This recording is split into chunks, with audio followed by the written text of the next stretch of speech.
Okay, so we're going to take a look at how we got the Arduino running with the Ableton push.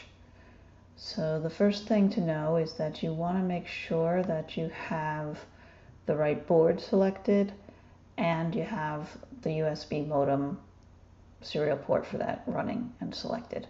Okay, then you're going to go to File Examples and run down to this Fermata and load up the standard Fermata sketch.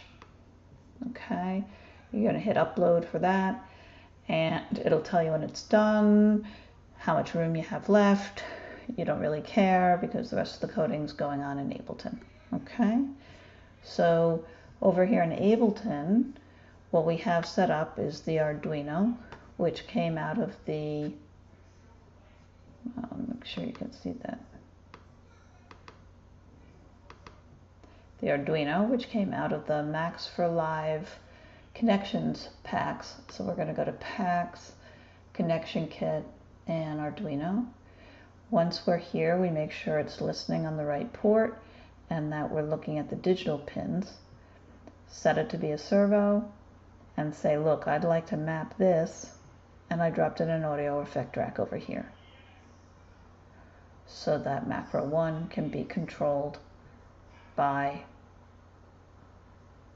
it's controlling the signal being sent into pin 9.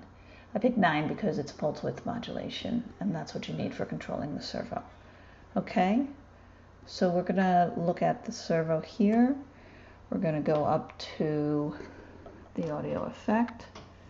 There's the macro 1, and as I move it, I'm positioning a lever that would be attached to this servo motor. And you can see the information being sent across with that flashing receive signal there. Okay.